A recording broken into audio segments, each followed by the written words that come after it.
কলিজার ভিতরে আল্লাহ তাআলার মহব্বত, আখিরাতের ফিকির আছে। বলেন আলহামদুলিল্লাহ। হযরত দামাত বারাকাতুহুম সন্ধ্যাবেলায় মাগরিবের পরে গুরুত্বপূর্ণ নসিহত করেছেন এবং তারপর এতক্ষণ পর্যন্ত আমাদের পরম শ্রদ্ধেয় অনেক অনেক মহব্বতের আল্লামা মুফতি আমজাদ হুসাইন সাহেব দামাত বারাকাতুহুমুল আলিয়া তিনি বয়ান করলেন। আমি মূলত ওনার মাদ্রাসাতেই ছিলাম, মুরাদনগর বড় মাদ্রাসায় আমি বয়ান করে ওখান থেকে এখানে আসছি। উনিও আমার আগে কিছুক্ষণ সময় কথা বলে এখানে আইসা এরপরে বয়ান করছে। তো আলহামদুলিল্লাহ, হজরত গুরুত্বপূর্ণ নসিহত করেছেন। ওনার বয়ান সবসময় গুরুত্বপূর্ণ হয় যদি কেউ মনোযোগ দেয়। কেউ যদি সুরের কাঙ্গাল হয়, চিৎকার চেঁচামেচির কাঙ্গাল হয়, তাইলে হয়তো কিছুটা কম বোঝে। বাকি মনোযোগ দিয়ে যদি কেউ শুনে, তো আল্লামা মুফতি আমজাদ হুসাইন সাহেব দামাত বারাকাতুহুমের কথায় অনেক কিছু জানার, শেখার, বুঝার আছে। এটা গুরুত্বপূর্ণ, গ্রহণ করার আছে। আমার মাদ্রাসায় আপনারা অনেকেই জানেন, ময়নামতি সাহেবের বাজার প্রতি মাসের দ্বিতীয় শনিবার মাসিক ইসলাহি মাহফিল হয়। আগামী 13 তারিখ এই মাসে। তো আজকে প্রায় 3 মাস 4 মাসের জন্য আমি ধারাবাহিক আসর থেকে মাগরিব ঈমান, কুফর, শিরিক এই বিষয়ের উপরে আলোচনা করার জন্য আল্লামা মুফতি আমজাদ হুসাইন সাহেবকে আমি নিজে দাওয়াত দিছিলাম। আলহামদুলিল্লাহ, গত 2 মাস নভেম্বর, ডিসেম্বর বয়ান করছেন। আল্লাহ চাহে তো আগামী 13 তারিখও বয়ান করবেন এই বিষয়ের উপরে ধারাবাহিক। এবং আমরা আমাদের 2 জন উস্তাদকে দায়িত্ব দিয়ে ওনার এই বয়ান ধারাবাহিক রেকর্ড করাচ্ছি। এবং রেকর্ড প্রথম মাসের বয়ান পুরা কম্পিউটার কম্পোজ হয়েছে, লেখা হয়েছে। 4টা বয়ান মিলায়া একসাথে ঈমান, কুফর, শিরিকের উপর একটা ছোট বই বের করার আমার মাদ্রাসার থেকে আমাদের ইচ্ছা। কাছ থেকেই আমি জিজ্ঞেস করি সবসময়, যে কোনো বিষয় সন্দেহযুক্ত মনে হইলেই। তো আপনাদের কাছে অনুরোধ, হযরত আপনাদের মাঝে গুরুত্বপূর্ণ কথা বলেছেন, আপনারা মনোযোগ দিয়ে শুনেছেন। আল্লাহ তাআলা আমাদের পেছনের এই 2 জন শায়েখের কথার উপরে আমাদেরকে আমল করার তৌফিক দান করেন। যারা দাঁড়ায় আছেন কষ্ট করে বসেন কিছুক্ষণ, যে কতক্ষণই ভালো লাগে বসেন। এরপরে কষ্ট মনে বসতে যদি অসুবিধা হয় ঠিক আছে, তো দাঁড়ান। বাকি একান্ত কারণ ছাড়া বসলেই ভালো। বসে শুনলে আল্লাহর কথায় বরকত হয়, আন্তরিকতা নিয়ে শুনলে বরকত হয়। দেখেন, এই দুনিয়াটাই বিচিত্র দুনিয়া। আমরা দেখতেছি কিছু ছেলে পেলে, আপনারাই বুঝতেছেন, আপনাদেরই দেশের, মহল্লার, এলাকা, কিন্তু এত রাত হয়ে গেছে, 10টার উপরে বাজে, কিন্তু চিৎকার চেঁচামেচি, হই হুল্লোড় কি নিয়ে করতেছে? সামান্য বুট, বাদাম, চটপটি, সামান্য কিছু এই সমস্ত ফালতু জিনিস, এইটার সামনে দাঁড়ায়া এই চিৎকার চেঁচামেচি, হই হুল্লোড়, হাঙ্গামা করার কি অর্থ আছে? একজন সুস্থ স্বাভাবিক মুসলমানের সন্তান, তার আকল হবে কখন? তার বুদ্ধি বিবেচনা হবে কখন? বলে, দুর্ভাগ্য আমার। আমরা কিতাবে পড়ছি রাসূলুল্লাহ সাল্লাল্লাহু আলাইহি ওয়াসাল্লামের 10 বছরের সাহাবী হযরত আব্দুল্লাহ ইবনে জুবায়ের রাদিয়াল্লাহু তাআলা আনহু ছোটবেলায় এই 10 বছর বয়সে একদিন ওনার কয়েকজন বন্ধুদেরকে নিয়ে রাস্তার পাশে খেলতেছিলেন। তখন হযরত ওমর রাদিয়াল্লাহু তাআলা আনহু আসতেছিলেন। তো ছেলেরা ওমরকে দেখে দৌড়ে পালায়া গেছে, কিন্তু উনি আব্দুল্লাহ ইবনে জুবায়ের রাদিয়াল্লাহু তাআলা আনহু 10 বছর বয়সী, উনি দাঁড়ায় আছেন এক পাশে। হযরত ওমর রাদিয়াল্লাহু তাআলা আনহু কাছে এসে জিজ্ঞেস করলেন, আব্দুল্লাহ, তোমার বন্ধুরা কোথায়? বলছে, সে তারা সব আপনারে দেখে পলাইছে। বলছে, তো তুমি গেলে না? তখন তিনি বললেন, এই ছোট্ট মিয়া, আমি এমন কোনো অপরাধ তো করি নাই যে কারণে আপনাকে দেখে আমি পলায়ন করতে হবে। 2 নাম্বার, রাস্তা এতটা সংকীর্ণ না যে আমি সরে যেতে হবে। রাস্তা তো রাস্তার জায়গায় খালি রাখছি আমি, আর আমি তো কোনো অপরাধও করি নাই। তখন কিতাবে লিখছে যে হযরত ওমর রাদিয়াল্লাহু তাআলা আনহু বুকে জড়াইয়া ওনাকে বলছিলেন, আব্দুল্লাহ, একদিন তুমি অনেক বড় হবে। সত্যি সত্যি পরবর্তীতে তিনি মুসলমানদের খলিফা, বাদশাহ হয়েছে। এজন্য বললাম, মুসলমানের অনুভূতি এমনই হওয়ার কথা ছিল, কিন্তু হারায় গেছে। 14 বছর, 16 বছর, 18 বছরের ছেলেটা কি করে, কেন করে, কিচ্ছু বোঝে না। কিচ্ছু বোঝে না। কেন সারাদিন হাঁটতেছে, কেন সমবয়সী বন্ধুদের সাথে ঘন্টার পর ঘন্টা আড্ডা দিতেছে। আহা, তার আখেরাত বাদ দিলাম, দুনিয়ার উন্নতিও এভাবে হবে না, এই কথাটাও তো সে বোঝে না। এর দুর্বিবেচনাও তো নাই। আমরা আমাদের সন্তানদের কি পরিমাণ ব্যর্থতার সাগরে ভাসায় দিলাম। এর চাইতে দুর্ভাগ্য আর কি। সে জানেই না কেন দৌড়াইতেছে, কেন হাঁটতেছে, কেন মোবাইল টিপতেছে, কেন এক ওয়াক্ত নামাজ পড়ে না। এই নামাজ না পড়ার মধ্যে তার সার্থকতা কি? তার এই চুলের ফ্যাশনের মধ্যে তার প্রাপ্তি কি? কি করতে চায়, কারে দেখাইতে চায়? কেন পেশাব করে পানি নেয় না? কেন কোনো মানুষ দেখলে সালাম দিতে শিখে না, জানে না? এই অসভ্য জঙ্গলি এভাবেই গড়ে উঠছে, বড় হচ্ছে। এটা কেমনে মেনে নেওয়া যায় বলেন? এইভাবে বুঝি একটা জাতি, একটা প্রজন্ম, একটা গ্রুপ বুঝি শেষ হয়ে যাবে চোখের সামনে। এটা বুঝি কথা হলো? মেনে নেওয়ার কথা? এটা তো দুঃখের কথা, আফসোসের কথা। 2-4-20 জন মুরব্বীও যদি ভাবতো এই সমাজের ছেলেপেলেগুলোরই নিয়ে, তাইলেও সমাজের চরিত্র আর একটু ভালো হইতো। তো মুরব্বীদেরও দুর্ভাগ্য, বিড়ি, সিগারেট, চা, বন, টেলিভিশন, চা দোকানের গপস, অথবা এমনি বসে থাকা ছাড়া আর কোনো কাজ নেই অধিকাংশের। ইল্লা মাশা আল্লাহ, কিছু তো ব্যতিক্রম আছেই। আর আকসার এই জিন্দেগি। এজন্য বললাম, আমরা এটা ভাবা উচিত। আমরাই যদি না ভাবি আমাদের সমাজ নিয়ে, আমাদের পরিবার নিয়ে, নিজ ফ্যামিলি নিয়ে, আগামী সময়টা আমাদের চতুর্দিকে খুব বেশি পরিমাণ অন্যায়, অশ্লীলতা, বেহায়াপনা, অসভ্যতা, নোংরামি ব্যাপকভাবে ঘরে ঘরে ইঞ্চি ইঞ্চিতে ছড়ায় যায়। চুলকানির চিকিৎসা না হইলে এটা সারা শরীরে অ্যালার্জি ছড়ায় যায়, সারা দেহে সংক্রমিত হয়।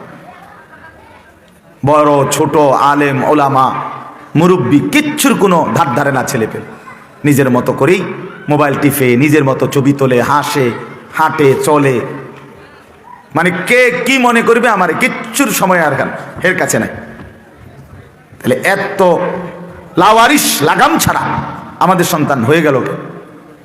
এই জন্য বললাম, গতকালকে আমি ঢাকা চিটাগাং রুট, ওইখানে আমার বয়ান ছিল। মাগরিব বাদ বয়ান ছিল ঢাকা মোহাম্মদপুর, তারপরে রাষ্ট্র বয়ান ছিল ঢাকা চিটাগাং রুট, সাইনবোর্ডের ওইদিকে। তো ওইখানে অনেক যুবক ছেলে, ওরা একটা মাহফিলের বড়সড় আয়োজন করছে। 31st night, 31শে December 31st night নামে যে রাত উদযাপন করে বর্তমান সময়ে, এর প্রতিবাদে আজকে কয়েক বছর ধরেই তারা করতেছে। আলহামদুলিল্লাহ, তারা অনেক সুন্দর, অনেক যুবক। রাত্র 12টা যখন বাজে বয়ানের, এই 12টা ঠিক বাজলে এরপরে কিছুক্ষণ, প্রায় 10-12 মিনিট টানা মাইক দিয়ে স্লোগান দেয়, নারায়ে তাকবীর, আল্লাহু আকবার, ধুমসে। এরপরে মুনাজাত হয় মাহফিলে। মানে তাদের এটা তাদের একটা প্রতিবাদ যে নতুন বছরকে আমরা তাকবীরের মাধ্যমে, আল্লাহু আকবার ধ্বনির মাধ্যমে বরণ করে নিলাম। আমি গত বছরও গেছিলাম, এবারও ছিলাম। তো এই জন্য বললাম, তো তখন দেখলাম ওইখানে তো একটা নির্দিষ্ট মাহফিলের প্যান্ডেল, কিন্তু ওই মুহূর্তে তার আগে পিছে পুরা চতুর্দিকে একসাথে, কোনো দেশে যুদ্ধ লাগলে যেরকম আওয়াজ হওয়ার কথা, এইরকম মনে হয় যেন দেশটার মধ্যে, ঢাকাটার মধ্যে একটা যুদ্ধ লাগছে। এই পরিমাণ ফটকা বাজি ফুটানো হচ্ছিল এবং আতশবাজি, ফানুস উড়ানো হচ্ছিল। হায় মুসলমান, কোত্থেকে নিল এই সভ্যতা? কার থেকে নিল? কেন নিল? কি করছে? কাকে বিদায় দিল? কাকে গ্রহণ করলো? ছেলে মেয়ে, নারী, পুরুষের এই অসভ্যতা, নোংরামির মধ্যে বিদায় হলো কার? আগমন হলো কার? কিছুই বোঝা গেল না, কিছুই বোঝা গেল না। কতগুলো বেলুন ফুটলো, কতগুলো আতশবাজি ফুটলো, কতগুলো ফানুস উড়লো, আর কতগুলো নারী, পুরুষ, যুবক, যুবতী ছাদে ছাদে, রাস্তায়, আশেপাশে নাচলো, গাইলো, অসভ্যতা আর নোংরামি করলো, অশ্লীলতার বেহায়াপনা করলো। এটা একটি বছরকে বিদায় দিল, আরেকটি বছরকে বরণ করলো। ওটা বিদায় দিল কি, বরণ করলো কি, কিছুই বোঝা গেল না। এত বেশি বিবেকহীন, এত বেশি নির্লজ্জ বেহায়া মুসলমান জাতি কখনোই ছিল না।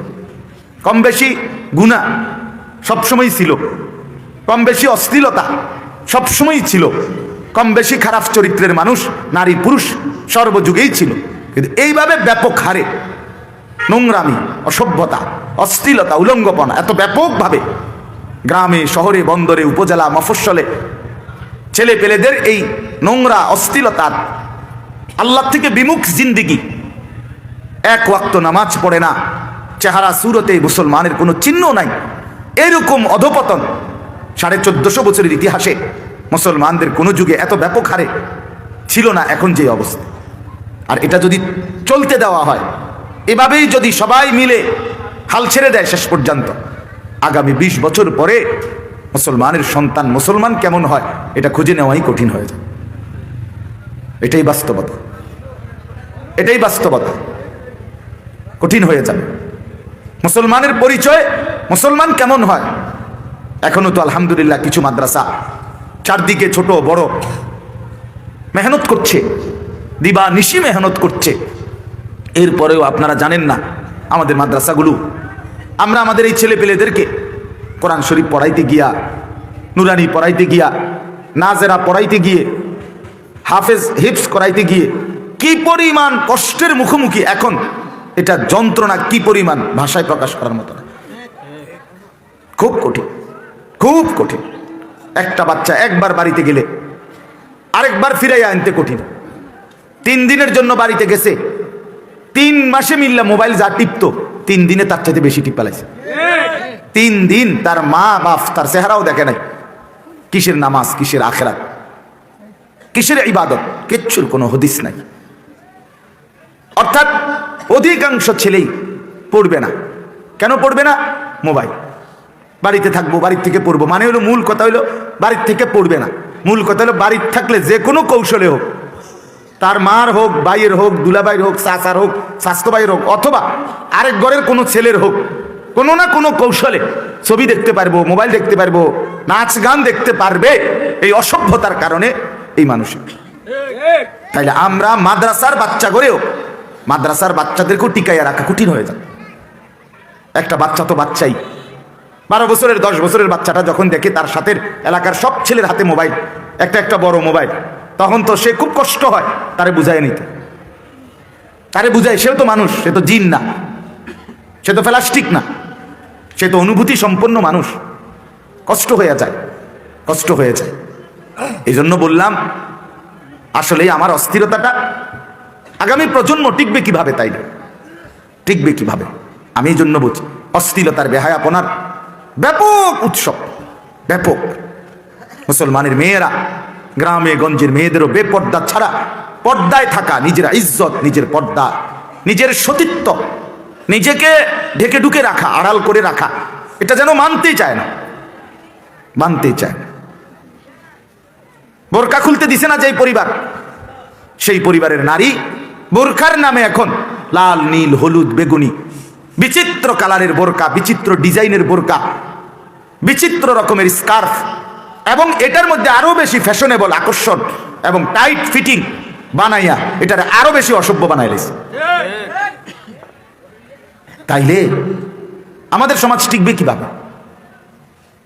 গুনাহের কারণে তো আল্লাহর আযাব আসতে থাকে বাপ, আল্লাহর আযাব আসে। কোরআনুল কারীমের মধ্যে আল্লাহ তাআলা স্পষ্টভাবে বলছে, আমি আল্লাহ তোমাদের অজান্তেই, তোমরা খেলতে খেলতে তামসা করছিলে, এই অবস্থায়ও আযাব দিতে পারি। তোমরা ঘুমিয়ে পড়ছো, আমি আল্লাহ এই অবস্থাতেও আযাব দিতে পারি। আফা আমিনা আহলুল কুরা আন ইয়াতিয়াহুম বাসুনা বায়াতাম ওয়া হুম নাঈমুন। আল্লাহ বলে, হায় জনপদবাসী, তোমরা কি এইভাবে নিরাপদে ঘুমিয়ে পড়েছো যে আমি আল্লাহর আযাব ঘুমন্ত অবস্থায় আসতে পারে না, এই কথা মনে করে ঘুমিয়ে গেলাম? আমি আল্লাহ কি ঘুমন্ত অবস্থায় তোমাদেরকে আযাব দিতে পারি না? কথা বলেন না, পারি কি বলেন না?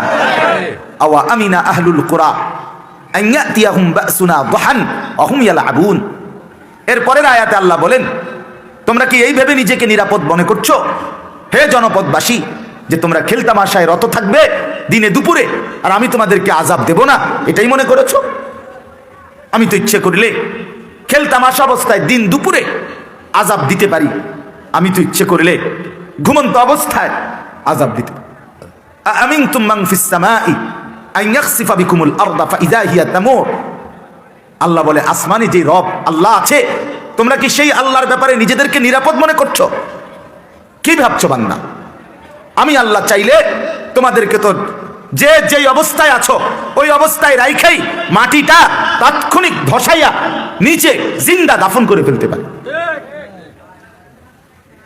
আমিনতুম মান ফিস সামাই আন নুরসিলা আলাইকুম হাসিবা।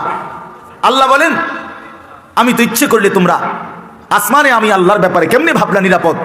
আমি তো ইচ্ছে করলে আসমান থেকে পাথরের বৃষ্টি বর্ষণ করে তোমাদেরকে ধ্বংস করে দিতে পারি, ধ্বংস করে দিতে পারি। কোরআনুল কারীমে আল্লাহ তাআলা কত ভাবে যে বলছেন, কত ভাবে। আরো শুনাইতে থাকি। কেউ গ্রহণ করলেও আলহামদুলিল্লাহ, না করলেও বলার হক তো আদায় হলো, নেকি তো পাবো আশা করি। আল্লাহ তাআলা বলেন, আফা আমিনাল্লাযীনা মাকারুস সাইয়্যাত, তোমরা যারা গুনাহ আর নাফরমানির চক্রান্ত করছো, তোমরা কি নিরাপদ মনে করছো আমি আল্লাহ থেকে? আন ইয়াখসিফাল্লাহু বিহিমুল আরদা, আমি চাইলে তোমাদেরকে জীবন্ত মাটির নিচে ধসায় ফেলতে পারি। 2, আও ইয়াতিয়াহুমুল আযাবু মিন হাইসু লা ইয়াশউরুন, তোমরা ভাবতেও পারো নাই এরকম অজানা আযাব আমি তোমাদের কাছে নিয়ে আসতে পারি। করোনা আসবে তোমরা ভেবেছিলে কোনোদিন? কথা বলেন না কেন? করোনা কি সব তছনছ করে দিয়ে যায় নাই?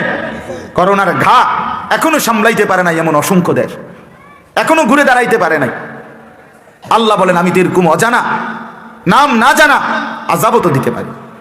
3 নাম্বার, আও ইয়াখুযাহুম ফি তাকাল্লুবিহিম ফামা হুম বিমুজিজিন, আমি ইচ্ছা করলে চলন্ত আমার বাসার পাশে 22-23 বছরের এক ছেলে, চাঁদের মতো চেহারা, চাঁদের মতো চেহারা, এত সুন্দর চেহারা তার, লম্বা সুঠাম সুন্দর চেহারা। আগের দিন রাত্রে 11:30 বাজে সিএনজি ভাড়া করে একা কোথাও যাচ্ছিল। আপনার একটা, আজকে যে সে কবরস্থ হবে, আজ রাত তার কবরে লেফ কম্বল কে দিবে? কবরের মধ্যে তো ভীষণ ঠান্ডা, ঠান্ডা না? কথা বলেন না কেন? ঘরের চাইতে বাহিরে বেশি ঠান্ডা না? বাহিরের চাইতে মাটির নিচে বেশি ঠান্ডা না? এই ঠান্ডা কবরে এই যুবককে লেফ দিবে কে? মায়া লাগছে আমার। আছে 3-4 দিন ধরে তার কথা মনে পড়ে।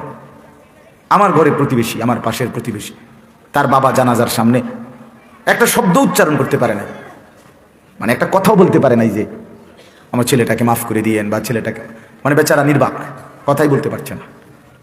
4টা মেয়ের পরে একটা ছেলে, কি পরিমাণ আদরের ছিল। তো আল্লাহ তাআলা বলেন, আও ইয়াখুযাহুম ফি তাকাল্লুবিহিম ফামা হুম বিমুজিজিন, আমার বান্দা আমি চলন্ত অবস্থায় ধ্বংস করতে পারি, শেষ করে দিতে পারি। এরপরে আও ইয়াখুযাহুম আলা তাখাব্বুফ, আমি আল্লাহ তাআলা ধীরে ধীরে তানাক্কুস, তোমার অর্থ, সম্পদ, শক্তি, যৌবন, নেতৃত্ব, কর্তৃত্ব, বংশের বাহাদুরি যাই ছিল তোমার সব কিছু ধীরে ধীরে কমাইয়া কমাইয়া একটা সময় নিশ্চিহ্ন করে দিতে পারি। এমনও তো কত ফ্যামিলি আছে যেই ফ্যামিলি একসময় জমিদার ছিল, টাকাওয়ালা, ক্ষমতাওয়ালা, আজকে 70 বছর পরে, 30 বছর পরে, 50 বছর পরে তাদের কোনো নাম নিশানাও নাই, তাদের বংশধর অভাব আর দারিদ্রতার মধ্যেই পড়ে আছে। এমনকি 1-2টা।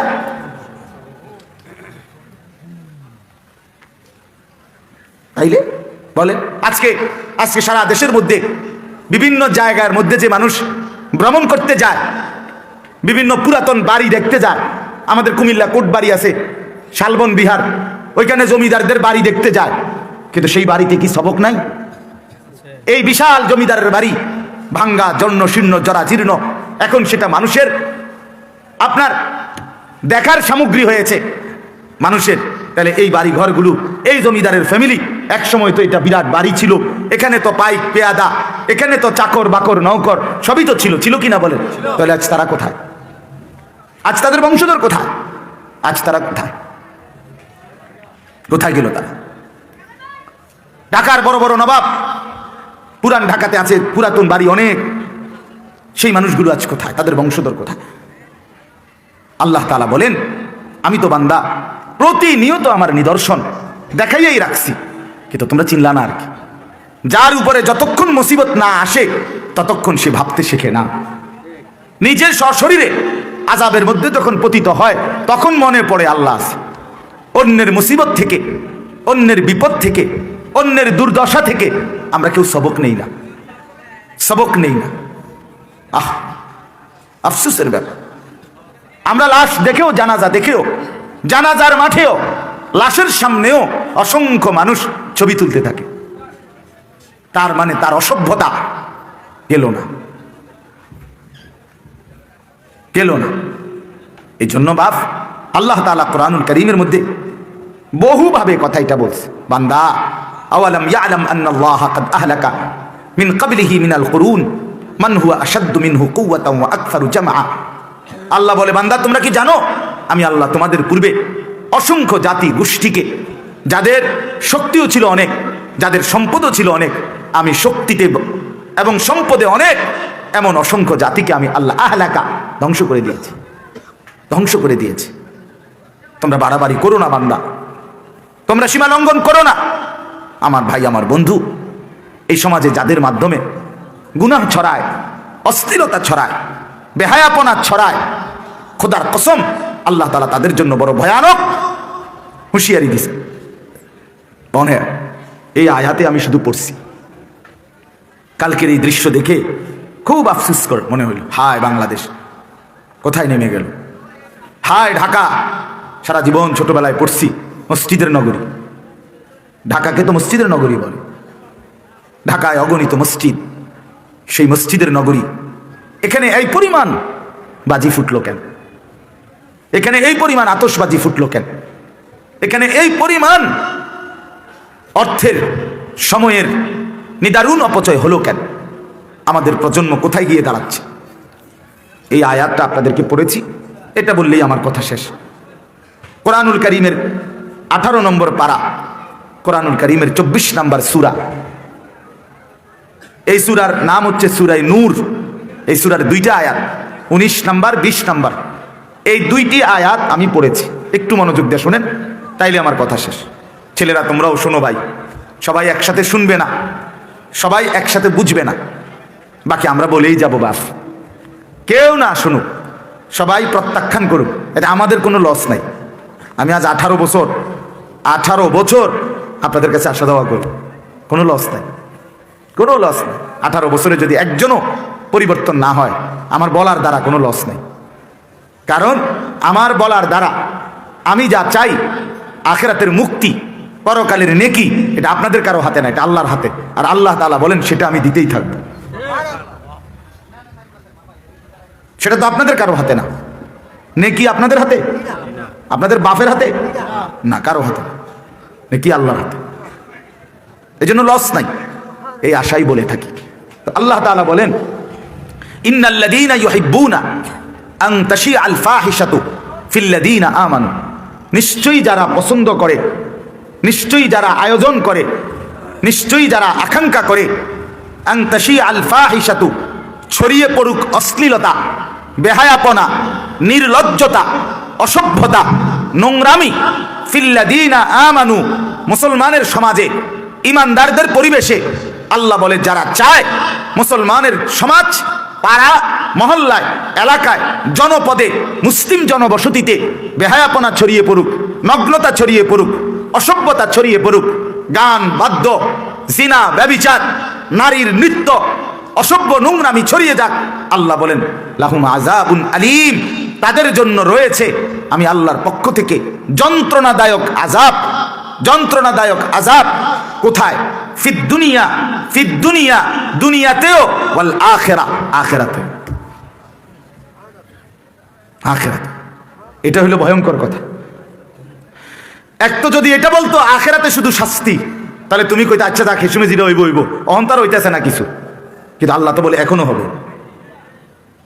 ফিদ দুনিয়া, এই যে সরাসরি কোরআনের শব্দ, একেবারে ডাইরেক্ট কোরআনের আয়াত। ফিদ দুনিয়া, আমি আল্লাহ অশ্লীলতার প্রচার করে যারা, অশ্লীলতার প্রসার করে যারা, যে ছেলের দ্বারা সমাজে নোংরামি ছড়ায়, যেই বেপর্দা মেয়ে নারীর দ্বারা সমাজে নোংরামি ছড়ায়, যুবকের চরিত্র নষ্ট হয়, যুবতীর চরিত্র নষ্ট হয়, যে বন্ধুর কারণে আরেক বন্ধুর চরিত্র নষ্ট হয়, আল্লাহ তাআলা বলেন তাদের জন্য দুনিয়াতেও রয়েছে কঠোর শাস্তি, আখিরাতেও রয়েছে।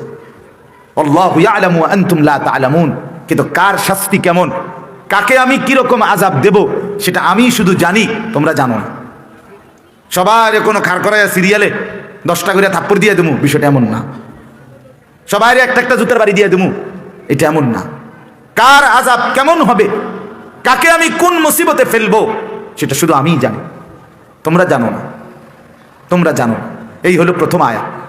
আমার বাপ, তাইলে আপনারা খেয়াল করে দেখেন, গতকালকেও আমি স্পষ্ট বলেছি 3টা জিনিস। এই গতকালকে যে বর্ষ শেষ হলো 31শে ডিসেম্বর, আজকে 1 জানুয়ারি, 31st নাইট উদযাপন করেছে। রাত 12টার পরে গান বাদ্য, নেচে গে, আতশবাজি, ফানুস উড়াইছে, সারা শহর বর্ণিল সাজে আলোকিত করে ফেলছে এবং নেচে গে ফুর্তি করছে। এখানে মোট ইসলামের দৃষ্টিতে সুস্পষ্টভাবে 3টা নিষিদ্ধ বিষয় স্পষ্ট আছে, মোটা দাগে, ছোট ছোট ব্যাখ্যা করলে আরো অনেক। 1 নাম্বার হলো এই 31st নাইট, অর্থাৎ ইংরেজি বছরের শেষ দিনকে বিদায় দেওয়া, ইংরেজি বছরের নতুন দিনকে বরণ করা। এটা সরাসরি রোমান মুশরিক যারা সূর্যের পূজা করত, সেই মুশরিক বেঈমান কাফেরের সরাসরি সংস্কৃতি। এই রোমের একজন রোমানদের দেবতা ছিল জানুস দেবতা। এই দেবতা, তার নামেই জানুয়ারি। এই জানুয়ারি মাসটার নাম রাখছে এই দেবতার নামে। আজকের এই ইংরেজি ক্যালেন্ডার, গ্রেগরিয়ান ক্যালেন্ডার, যেটারে জুলিয়ান ক্যালেন্ডারও বলে, এখানে একজন আপনার মোবাইলে সার্চ দিলেও পাওয়া যাবে এই দেবতার 2টা মুখ, একটা সরাসরি এরকম 2টা মুখ, এদিকে একটা মুখ, এদিকে একটা মুখ, 2টা মুখ এরকম লাগানো। ওই নাফরমান বেঈমানরা, মুশরিকরা 31শে ডিসেম্বর রাত 12টা বাজলে তারা 0 আওয়ারে, নতুন সময়ের মুহূর্তে, এই টাইমটাতে পিছনের মুখের কাছে গিয়া ওই দেবতার একবার দেবতার কাছে হাত জোর করে বিগত বছরের জন্য ক্ষমা প্রার্থনা করতে। মুসলমানের ঘরে জন্ম নিছে এমন মুসলমানের বাচ্চা 31st নাইট উদযাপন করতে পারে না।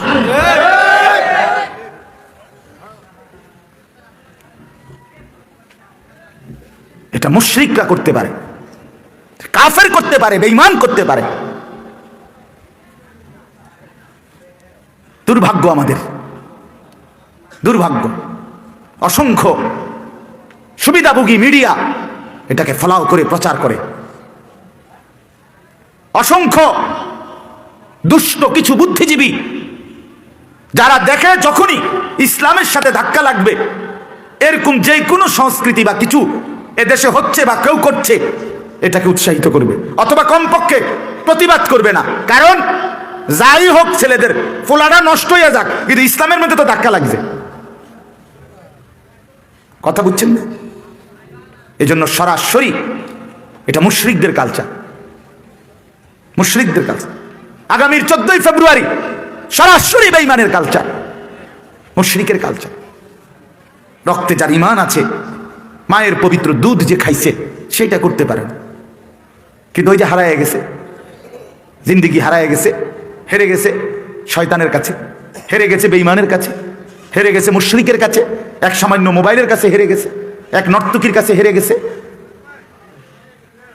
এই জন্য এই দুরবস্থা। তাইলে 1 নাম্বার হলো অনুকরণ, অনুসরণ কাফেরের। আর কোরআন সুন্নাহর আলোকে কাফের মুশরিকদের অনুসরণ, অনুকরণ স্পষ্টভাবে হারাম, শিরক। নবীজি বারবার বলছে, খালিফুল ইয়াহুদা ওয়াল মুশরিকিন, ইহুদি এবং মুশরিকদের বিরোধিতা করো, বিরোধিতা করো। এই যে যারা দাড়ি কাটে, তারা সরাসরি মুশরিকদের অনুসরণ করে। 100 যারা দাড়ি কাটে তারা সরাসরি মুশরিকদের অনুসরণ করে, সরাসরি। আপনি কাবা শরীফের ছাদে গিয়েও যদি দাঁড়ান, বলে না আমি হজে গিয়ে হুজুর কাবা শরীফের ছাদে গিয়ে দাঁড়াইছি, কাবা শরীফের ছাদে না, কাবা শরীফ আলগি দিয়ে আপনি বাইক লইয়া যাইয়েন। কিন্তু আপনি মনে রাখবেন, আপনার এই দাড়ি কাটা চেহারা মুশরিকদের অনুসরণ। হ্যাঁ, কারণ সবচেয়ে ভয়ঙ্কর কথা হইল নবীজি যতবার দাড়ি লম্বা করার কথা বলছে, আল্লাহর কসম, রব্বে কাবার কসম, ততবারই নবী আগে এই কথাইটা বলছে, খালিফুল মুশরিকিন, মুশরিকদের বিরোধিতা করো। এরপরে কইছে ওয়াফিরুল লোহা, দাড়ি লম্বা করো। মানে এই কথাটা নাহলে এমনি মিলাইয়া কইলো কা? কথা বুঝেন না? এটা এমনি মিলাইয়া কইলো কেন? আগে এটা বলে নিছে মুশরিকদের বিরোধিতা করো, দাড়ি লম্বা করো। এটা কইলো কেন? দাড়ি লম্বা করে এমনি না কইব, এটার লোকে আবার এটা কইলো কা? আগে এটা বলে নিছে মুশরিকদের অনুসরণ। কোরআনুল কারীমের মধ্যে আছে যে তাদেরকে বন্ধু বানাবে, অনুসরণীয় বানাবে, ফাইন্নাহু মিনহুম, আল্লাহ বলছে সে তাদেরই অন্তর্ভুক্ত। আর এই হাদিস তো আপনারা শুনছেনই, মান তাশাব্বাহা বিকাউমিন ফাহুয়া মিনহুম, যে যাকে অনুসরণ করবে সে তারই অন্তর্ভুক্ত, রাসূল বলছে। আপনারা অনেকে শুনছেন, হাদিস স্পষ্ট আছে, নবী সাল্লাল্লাহু আলাইহি সাল্লামের এক সাহাবী একদিন আয়েশা নবীজিকে বলছে, মাতা সাআ, ইয়া রাসূলুল্লাহ, কিয়ামত কোন দিন? নবীজি বললেন, ওমা আদাত্তা লাহা, কিয়ামত যেদিনে হোক তোমার প্রস্তুতি কি সেটা কও। কথা বুঝেন নাই? তোমার প্রস্তুতি কদ্দুর সেটা কও। ওই সাহাবী বললেন, ইয়া রাসূলুল্লাহ সাল্লাল্লাহু আলাইহি ওয়াসাল্লাম, খুব নামাজ, খুব রোজা, খুব দান সাদকা আমি দুর্বল মানুষ করতে পারি নাই, ফরজ ওয়াজিব তো পালন করি, কিন্তু খুব বেশি নফল নামাজ, খুব রোজা, দান সাদকা করতে পারি না। কিন্তু একটা জিনিস ইয়া রাসূলুল্লাহ, 24 ঘন্টা আপনি রাসূলকে প্রচন্ড ভালোবাসি। ওয়ালাকিন্নী আহবাবতু, আপনাকে ভালোবাসি বন্ধু নবী, আপনাকে ভালোবাসি। আপনার মতো হতে, আপনার মতো সাজতে, আপনার মতো চলতে ফিরতে, আপনাকে অনুসরণ করতে বড়ই ভালো লাগে, বড়ই ভালো লাগে, বড়ই ভালো লাগে। খোদার কসম, রাসূল বলছে, যাও নিশ্চিন্তে যাও, আল মারউ মা মান আহাব্বা, মনে রাখবা হাসরের ময়দানে সে তার সাথেই হবে, তাকে সে যাকে ভালোবাসতো, যাকে ভালোবাসতো দুনিয়ায়, হাসরের ময়দানে সে তার সাথেই হবে। হযরতে আনাস বলে, ও মিয়া শুনেন, হযরতে আনাস রাদিয়াল্লাহু তাআলা আনহু বলেন যে আল্লাহর কসম, মুসলমান হওয়ার পর থেকে আমরা নবীর সাহাবীরা এই কথা শুনবার আগে আর কোনো কথায় কোনো দিন এত বেশি খুশি হই নাই, মার ফেডের থেকে পইরা আর কোনোদিন এত খুশি হই নাই রাসূলুল্লাহর জবানে এই কথা শুই না যতটা খুশি হইছি যে কিয়ামতে যাকে ভালোবাসবো তার সঙ্গী হব। আমরা অকপটে বলতেছি, আমরা সমস্ত সাহাবী রাসূলকেই সবচেয়ে বেশি ভালোবাসি। কাজে আর চিন্তা কিসে, চিন্তা কিসে? সেই ভালোবাসা অনুসরণকে নিয়ে। ভালোবাসার অনুসরণ ভিন্ন কিছু না। কাগজের এই পিঠ, এই পিঠ মানলে এই পিঠও মানতে হয়। কাগজের এই পিঠ আছে, এটা নাই, নজরুল কয় না, নাই, এটা আলাদা করা যাবে তো? এই কাগজের এই পিঠ রাখতে হইলে এই পিঠ আলাদা করতে পারবেন তো? এই পিঠ আলাদা করলে এই পিঠ থাকবে তো? ঠিক একরকম মহব্বত, অনুসরণ, কাগজের এই পিঠও। যে ভালোবাসে সে অনুসরণ করে, যে অনুসরণ করে সে ভালোবাসে। ভালোবাসা অনুসরণকে দাবি করে, অনুসরণ ভালোবাসাকে প্রমাণ করে। ইন্নাল মুহিব্বা লিমান ইউহিব্বু মুতিউ, যে যাকে ভালোবাসে সে তার অন্তর্ভুক্ত। রাসূলুল্লাহ সাল্লাল্লাহু আলাইহি সাল্লাম তাশাব্বুহ, যে পুরুষ নারীর সাদৃশ্য অবলম্বন করে, নবী তাকে বলছে লানত, তার উপর খোদার গজব, তোর উপরে আল্লাহর লানত। রাসূল বলছে আজকে নতুন করে আমাদের বাংলাদেশেও চক্রান্ত চলছে। ইউরোপের এক নিকৃষ্ট, মানবতার ইতিহাসের সবচেয়ে জঘন্য নিকৃষ্ট এক চেতনা বাংলাদেশেও চালু করার চেষ্টা চলতেছে। সেটার নাম হলো ট্রান্সজেন্ডার মতবাদ। অর্থাৎ কোন ছেলে যদি 12 বছর 14 বছর বয়সে হঠাৎ করে বলে আমার শরীরের অঙ্গ যদিও ছেলের, আমার মনে হয় আমি মেয়ে, তাইলে তাকে হয়তো সার্জারি করে মেয়ে বানাই দিতে হবে। আর নাই তো সার্জারি করতে যদি নাও চায়, কিন্তু সে মনে মনে বলল কেন মেয়ে, মেয়েদের সাথেই তাকে মেয়েদের সাজগোজে থাকার অধিকার দিতে হবে।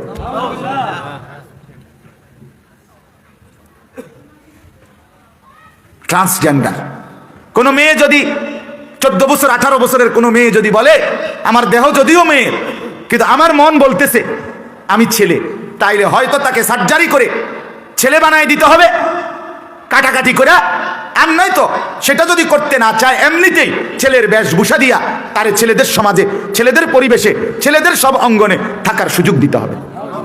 আল্লাহর কসম, এটা কাগজে কলমে, দাবিতে, মিটিংয়ে এবং সেমিনার করে অসংখ্য এনজিও গোষ্ঠী এবং বাংলাদেশে ওদের এজেন্ডা বাস্তবায়নের জন্য অনুগত গোলাম এই দেশে কাজ করছে।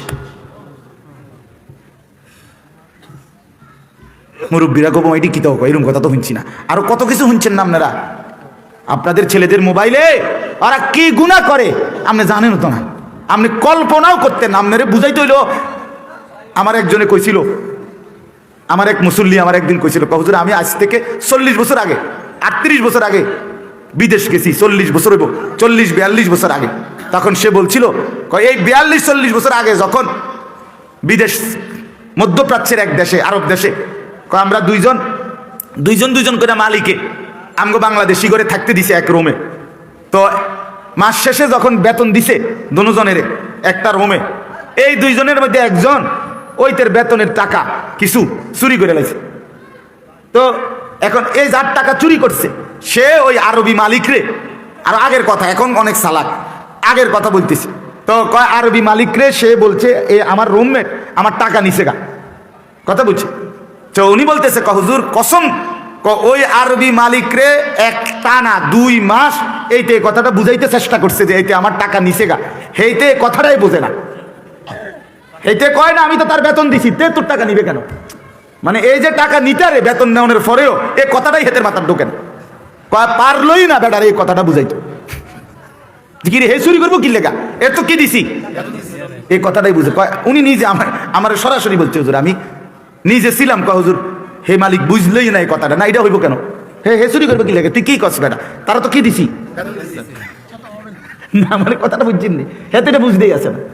আমগো চাচারা বুঝতই না, এখন ছেলেদের গুনাহ বললে বুঝতই না। প্রথম যে সময় আমারও কইছে যে হুজুর এমনি সাইয়া কথা কম যায় মোবাইলে, আরো আগের কথা কইতেছি আমি, উদর বেটা বেকুব বেটা, কি কস না কস বেটা, না হুজুর সৌদি আরবে বেটা আত্মীয় স্বজনের লোকে ডাইরেক্ট সাইয়া কথা কয়, সেটা এখন কি পরিমাণ সহজ, সেটা এখন কি পরিমাণ সহজ না। এই জন্য অশ্লীলতা মারাত্মক পর্যায়ে দাঁড়াইছে, মারাত্মক পর্যায়ে, অসভ্যতা মারাত্মক পর্যায়ে দাঁড়াইছে, সিরিয়াস পর্যায়ে গেছে। ট্রান্সজেন্ডার এখন বুদ্ধিজীবীরা উপস্থিত সদস্যদেরকে, আমি কিছুদিন আগে এক সেমিনারের বক্তব্য শুনছি, সেখানে একজন বিখ্যাত ব্যক্তি বলছে কথাটা বক্তব্যে, এখানে নারী, পুরুষ, তৃতীয় লিঙ্গ এবং ট্রান্সজেন্ডার যারাই আছেন সবাই আমাদের আপন। তা এই শব্দ তো নতুন, বক্তব্যের মধ্যেও সম্ভাষণের মধ্যে এই কথা নতুন করে বলতে হলো কেন? এটা তো বাংলাদেশে আগে ছিল না। এই নোংরামির কোনো সীমা আছে? পরিষ্কার বুদ্ধিজীবী এই বাংলাদেশে মতামত ব্যক্ত করছে যে শিশুদের কোনো ছেলে মেয়ে নাই, শিশু শুধুই শিশু, শিশুকে ছেলে বা মেয়ে আলাদা বলা এটা শিশুর অধিকার খর্ব করা। আপনার যেই কোনো, এটা ভাই আল্লাহর দোহাই, এটা রাজনীতি না, আমি রাজনীতির মানুষও না, আগামী প্রজন্মকে বাঁচানো এটা বাংলাদেশের আন্তর্জাতিক আইনে, বাংলাদেশের আইনও 18 বছরের নিচে সব শিশু। কি বলেন শিশু কিনা? ডাক্তার বলেন শিশু কিনা? তাহলে 18 বছরের নিচে যদি শিশু হয়, তাইলে আপনার 12 বছর, 13 বছর, 14 বছরের ছেলে মেয়ের মধ্যে আলাদা কিছু নাই, সব শিশু, সব শিশু। তার মানে কি ছেলে মেয়ে 12, 14 বছরের, 13 বছরের, যার যেখানে মন চায় হাঁটবে, থাকবে, চলবে, খাবে, একই বাথরুমে যাবে, আসবে, একই কমন রুম ব্যবহার করবে, কেন? এরা না শিশু, এখানে আলাদা তো কোনো ছেলে মেয়ের বিভাজন করলে শিশুর অধিকার কোমল মনে আঘাত দেওয়া। এ তো হেসে খেলে পড়বে, এ তো ললিপপ খাইতে খাইতে শিখবে, এ তো চিপস খাইতে খাইতে পড়বে। তাকে সারাক্ষণ এক হাতে চিপস আর এক হাতে পড়ালেখা রাখতে হবে। চিপস হেসে খেলে সে হেসবে, সে খেলবে, এই তামাশা। এই জন্য আমি আপনাদের কাছে অনুরোধ করছি, ছেলেরা, বাপ, তোমাদেরকেও বলছি, তোমাদের জীবন শেষ না। আমার নওজোয়ান ছেলেরা, তোমরাই পৃথিবীতে শেষ না, এমন না বিষয়টা যে তোমাদেরকে দিয়েই কিয়ামত। আল্লাহ চাহে তো আগামী 20 বছর পরে, আজকের 18 বছরের ছেলেটা আগামী 20 বছর পরে আল্লাহ চাহে তো ইনশাআল্লাহ তোমার বয়স 38 হবে, 40 হবে, তো আল্লাহ দিলে তোমারও হায়াতে বাঁচলে বিবাহ হবে, তোমারও সন্তান আসবে আল্লাহ দিলে। আজ আমার 42 বছর বয়স, আমার 4টা সন্তান আছে। তাইলে আগামী সময়ে তোমরা ভাইয়া যদি চরিত্রহীনতার এই লাভে পড়ে থাকো, এক ওয়াক্ত নামাজ পড়তে যদি মন না চায়, সারা দিন রাত যদি মোবাইলে উলঙ্গ ছবি দেখতেই মন চায়, তাহলে আগামী প্রজন্ম তোমার হাতে যে সন্তান আসবে সে কি করবে? বলো ভাই, সে কি করবে? সে কি করবে? অতএব দয়া করে, এটা আমার প্রতিদিনকার কথা, কিন্তু এখানে বিশেষভাবে বলতেছিলাম যে 31st নাইটের কথা বলতে গিয়ে বলছিলাম, আপনারা জানেন না, আপনাদের গ্রামে আপনারা হয়তো টের পান নাই, কিন্তু প্রতিটা শহর উপজেলা প্রফারে অসভ্যতার ছড়াছড়ি ছিল। 2 নাম্বার কথা হলো, 1 নাম্বার তো এটা সরাসরি মুশরিকদের কাফেরের বেঈমানের অনুসরণ, আর মোমেন কাফেরের মুশরিকের অনুসরণ করতে পারে না। 2 নাম্বার হলো ছেলে মেয়ে, নারী পুরুষ, যুবক যুবতী, নাচ গান, জিনা ব্যভিচার, মদ জুয়া, হোটেলে বারে রেস্তোরাঁ ক্যাফে রেস্টুরেন্টে, পিকনিক স্পটে, বাড়ির ছাদে, অথবা কোনো ব্রিজের পাশে, অথবা খোলা কোনো মাঠে, যেই কোনোখানে ছেলে মেয়ে নাচা গাওয়া, ফুর্তি করা, মদ খাওয়া, জিনা করা, ব্যভিচার করা, নাচা গান, এটা আপনার কোনো বর্ষবরণ অথবা কোনো বর্ষকে বিদায়, এটার সাথে এটার সম্পর্ক কি? এটা তো যৌন চাহিদা পূরণ করা হইল, এটা জৈবিক চাহিদা পূরণ করা হইল, এটা কুকুর বিড়ালের মতো অসভ্যতা করা হইল। এইখানে বর্ষবরণ কি আর বর্ষগ্রহণ কি? বিদায়ে কি আর আগমন কি? বলে এটা তো অশ্লীলতা, ঠিক কিনা বলেন না?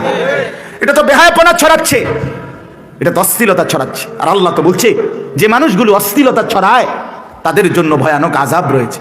আরেকটা কথা মনে রাখতে হবে, আমার বাপ এখানে একটা ভয়ের বেলে, হুজুর কে নাচে না কুদে লাফায়, আমনগো এত মাথা ব্যথা কা?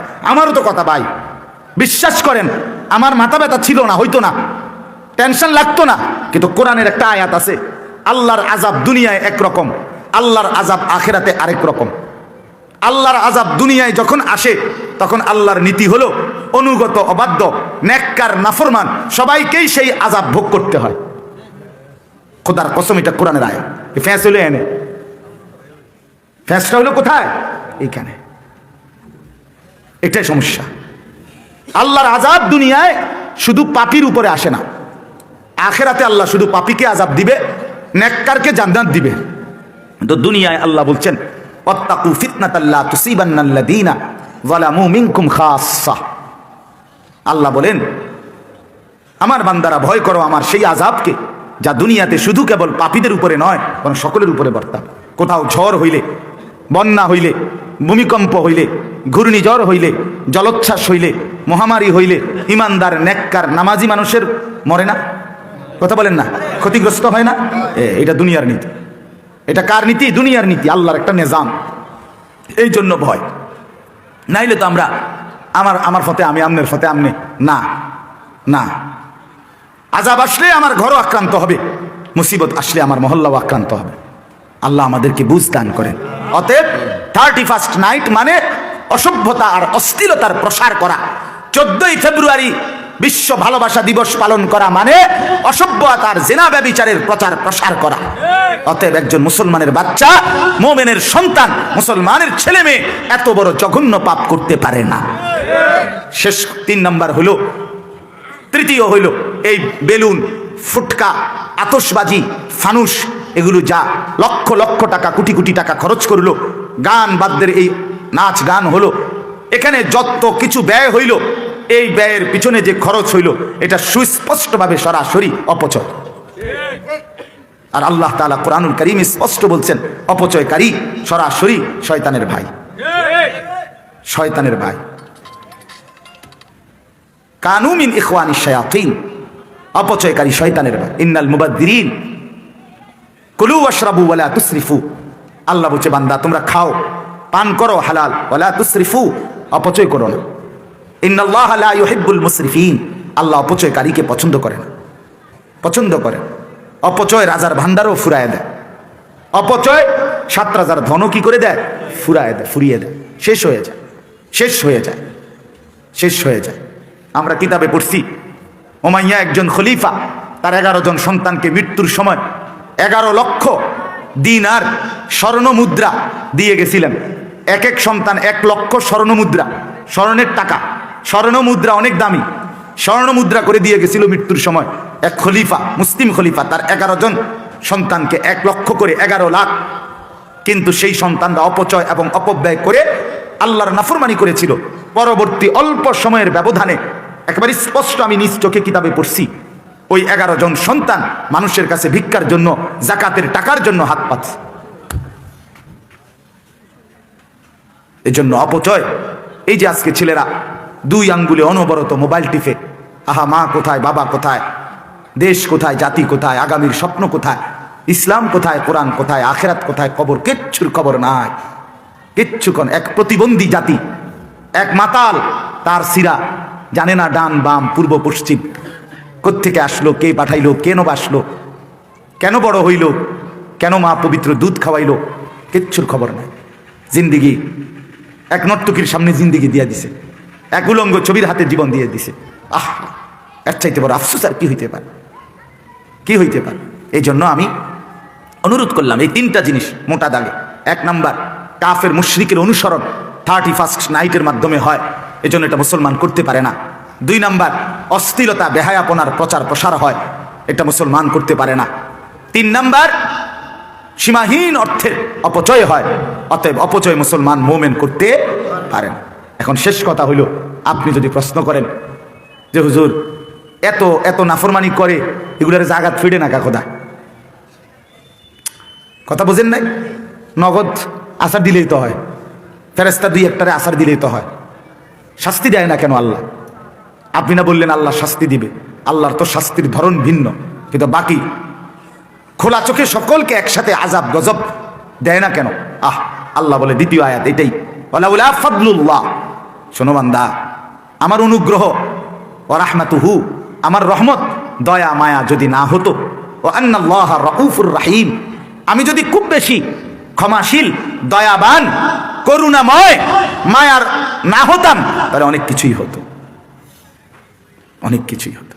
অর্থাৎ আল্লাহ তাআলা বলছে দয়ার কারণে ছেড়ে দিচ্ছি, মায়ার কারণে ছেড়ে দিচ্ছি, আমি যে রাউফ রাহিম এই জন্য ছেড়ে দিচ্ছি বান্দা, ছেড়ে দিচ্ছি অনেক বেশি, ধরছি সামান্য, মাফ করে দেই বেশি, ধরি সামান্য, সামান্য একেবারেই অল্প। ইয়াফু আন কাসীর, অধিকাংশ মাফি করে দে, মাফি করে দে, লক্ষ অপরাধ ছেড়ে দেই, মাঝে মধ্যে একটু আধটু শাস্তি দিই। কেন? আমি দয়াশীল, আমি অপেক্ষায় থাকি আমার বান্দা কোনো দিন তওবা করে কিনা।